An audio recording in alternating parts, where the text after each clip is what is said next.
So listen to this. Arsenal have done the impossible. They did it. They have managed to be widely regarded as the best team on the planet while being respected by absolutely no one.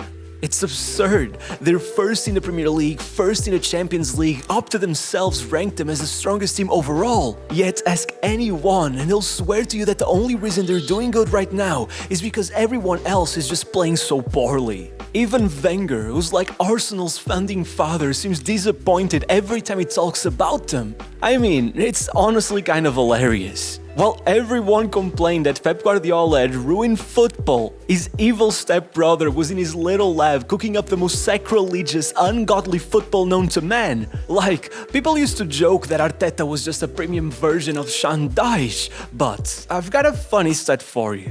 In the Premier League's history, only two managers have had a higher percentage of their goals come from corners than Mikel Arteta. Guess who? Sean Dyche and Tony Pulis, who's literally like Sean Dyche Sr. But those two, they had no transfer budgets and only Brexit ball running through their veins. You can't really blame them. Now, Arteta, the man was born in the beautiful beaches of San Sebastian, got handed $1 billion budget, and he still chose this life. Forget his Spanish heritage, that is long gone at this point. The real question is this even football anymore? And the answer is no. No, it isn't.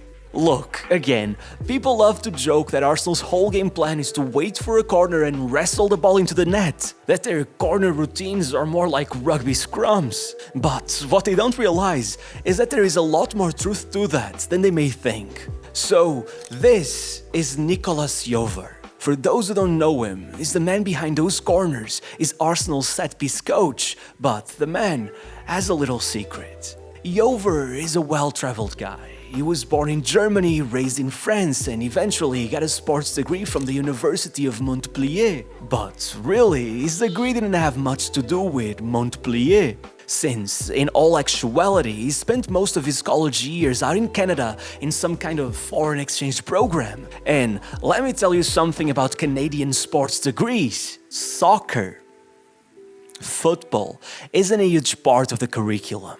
At least, not the European kind.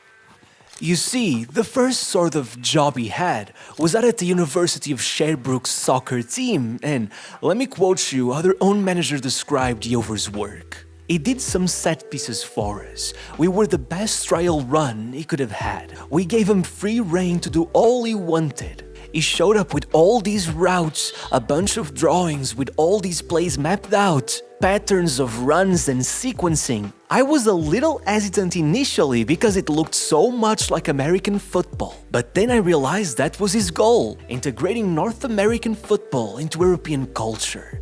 And the thing is, sure, a lot has happened since. The man has been working in Europe for 17 years now. However, he first started at Montpellier where he helped them make history by beating PSG to the league title, in great part thanks to the fact that they were scoring from corners at about the same rate that Arsenal is scoring them now. Then he went to Brentford that just so happened to score 46 goals from set pieces in 3 years. And you know what? Dean Smith, their manager at the time, also found Jover's methods to be a bit peculiar. In fact, in one interview, he pointed out how it's funny, he'd use colors as signals a lot. It'd get the players to yell out red or blue so they'd know what routine to run. If that doesn't sound familiar, let me tell you, that is straight out of American football. And right after Brentford, he went to Man City, but not because Guardiola wanted him there. No, it had been a club decision to hire a set-piece coach. In fact, Guardiola had made it very clear that he finds that sort of thing kind of sacrilegious. Back in 2016, after watching Swansea beat Crystal Palace 5-4 with 8 goals coming from set pieces, he sounded disgusted as he described the game by saying that the ball was in the air for longer than it was on the ground. So, you know who he delegated the task of hiring a set-piece coach to? His second in command, Mikel Arteta. And though Jover's time at City ended up being the least successful of his career, as City's output from set pieces barely improved, the moment Arteta left for Arsenal, he brought Jover with him anyhow, because he knew the only reason his tactics didn't work at City was because Guardiola did not pay him any attention. Listen, let me break down the Nicolas Jover/Mikel Arteta handbook for corners. The first thing is, every corner should be an in-swinging corner. Only 5% of Arsenal's corners were taken short, that's the lowest in the league. And out of those that got crossed into the box, 96% were in-swinging corners. Only one team outdid them there, and guess who? Brentford. However, if you need any more proof that Guardiola thinks this guy is a crook, let me tell you that more than half of City's corners this season were either taken short or were an out-swinging cross. Regardless, why in-swinging corners? Well, because their main goal is to get the ball into the 6-yard box as close to the goal line as possible. And why? Because then they also happen to lead the league as the team who places the most players inside the 6-yard box in corner situations, which obviously leads their opponents to respond by bringing in even more players to mark theirs. Meaning they also lead the league as the team who forces the most defenders into the 6-yard box. Meaning that, on average, when Arsenal takes a corner, there are 11 players inside the 6-yard box, not counting the goalkeeper. Remember, I'm not talking about the penalty area, I'm talking about the 6-yard box. They couldn't fit more players in there if they wanted to. At this point, I'm convinced soon Arteta will have his front line forming a human centipede. But regardless, anyhow, once all of that is set up and ready to go, the job of every player there is to either crowd the space around the keeper to impede his run, or try to isolate Gabriel Magalhães with a series of blocks and decoy runs. Then, if he gets to the ball, he'll likely score, and by the way, literally no other player in the league gets to the ball in corner situations as much as Gabriel. And no matter what, if he doesn't, then their job is to create as much chaos as possible, since with a ball that close to the goal line, it is pretty much bound to end up in the net. In the words of Arteta himself, when it comes to chaos, I wanna be the best. And they really are the best. No Premier League team averages more goals per corner than Arsenal, and when it comes to expected goals, the gap between them and second place is even bigger. There's a reason Nicolas Jover is the only set-piece coach with his own mural. That's because he's also the only one that has rival fans demanding their clubs put in €100 million bids for his signing, because he's really the one that may be about to secure Arsenal their first Premier League title in 22 years.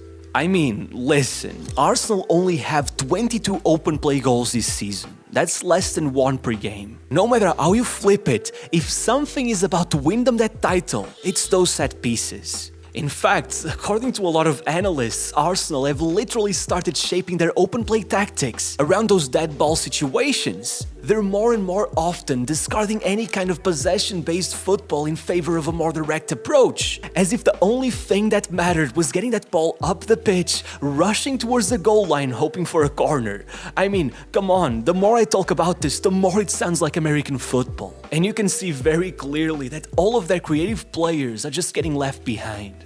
Saka hasn't scored a goal in 14 games. The highest profile club he has scored against this season was Brentford, and his assist tally is even worse. Odegaard has only 2 goals since March of last year, and he legitimately seems to have the fans turning on him in what should be his crowning season.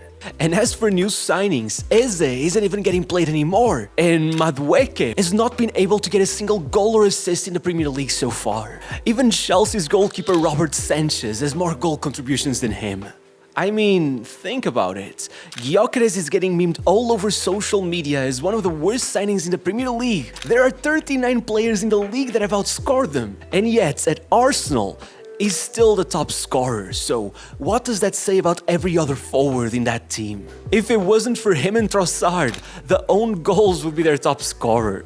At this rate, Gyökeres will finish the league season with 8 goals. For some perspective, if you take all the top scorers from all the Premier League champions this century, the worst one is Gundogan with 13, which not only is almost double if you think about it, but Gundogan had 7 other players in his team with more than 7 goals. Actually, you want to hear something crazy? Guess how many shots on target Gyökeres has had in the past 2 months? The answer is 3. That's 11 Premier League games with only 3 shots on target. For comparison, Haaland at 26.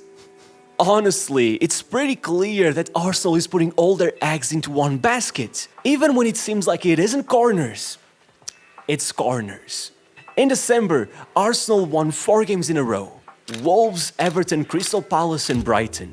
Against Wolves, they won 2-1 with 2 own goals. One came directly from a corner, the other not from a corner, but from an in-swinging cross. Against Everton, they won 1-0 with a penalty, but that penalty came from a handball straight from a corner. Then they beat Palace on penalties in the final of the League Cup. But the only reason they even made it to the shootout was an own goal, coming from the most chaotic corner you'll ever see. Only then in the 4th game did they score a goal from open play. And still then they conceded and only won because of another own goal, again from a corner.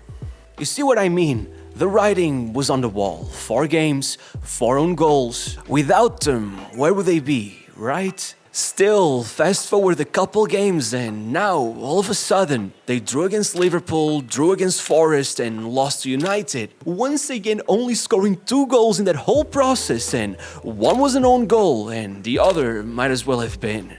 Now, one way or another, their lead is down to a mere 4 points. Had a couple of those own goals not gone in, or maybe had City not choked as well with only 1 win in the past 5 games, Arsenal would have already choked the title.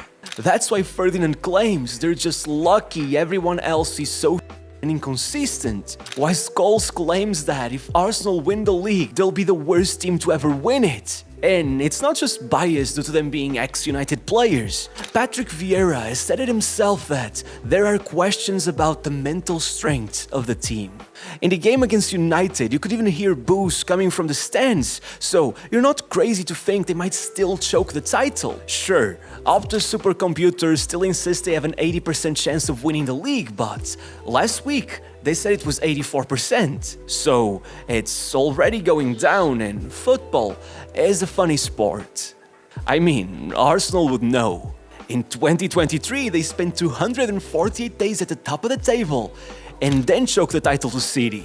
In 2024, they were still at the top 32 games in, and then they still choked the title to City. So you just know Guardiola smells the blood in the water. Arsenal are very lucky he doesn't have the same team he used to win. The thing is, even if it gets to the end and they do win it, well, at this pace, they'll finish with just 82 points.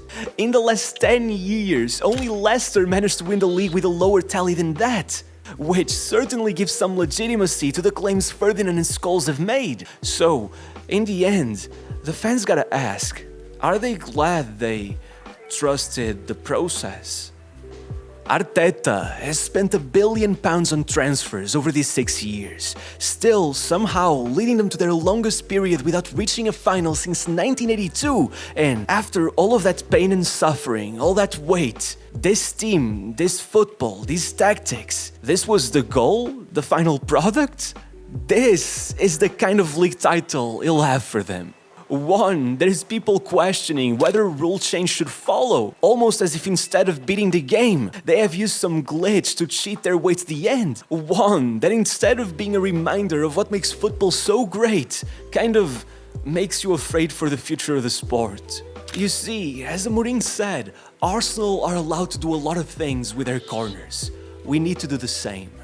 As much as other managers may question whether this is right or noble or fair, that mentality of if you can't beat them, join them will always take over, and in fact, it may already be happening. You see, it's not only at Arsenal that set pieces are taking over. Whether they influence others to do it or they're just a bleeding edge of a wider phenomenon, the whole league is doing it now. Goals from set-piece situations have risen to 0.7 per game, the highest in 15 years. For example, this season, 27% of throw-ins in the attacking third were taken as long throws. That's 5 times more than back in 2020. On the other side, the average number of passes per Premier League game has fallen to 858, again the lowest in 15 years. Even the percentage of goal kicks taken long that had dropped for 9 seasons in a row is now back up, and maybe the most obvious one of all, the percentage of headed goals is up to 20%. That's the highest since 2001. They're already outdoing the Barclays era. I mean, there's already been 17 goalless draws this season. That's more than the previous one altogether, and we're still midway through the winter market. So I guess the question is, what kind of rule change could solve this? Well, you gotta protect the keeper more. For starters, that infamous rule that you can't touch the keeper inside the 6-yard box literally just isn't in the rule books. The only thing it says is that you cannot challenge the keeper while he has the ball in his hands, which does nothing to protect him in this scenario. If you look up some clips, you'll see that at times, Arsenal have the 6-yard box so stacked that the keeper is literally standing inside his own goal. I mean, at the end of the day, if you think about it, there have been talks about situations like this for years now, discussions over whether the rules in place even made sense. Arsenal are just the first ones to be shameless enough to abuse them.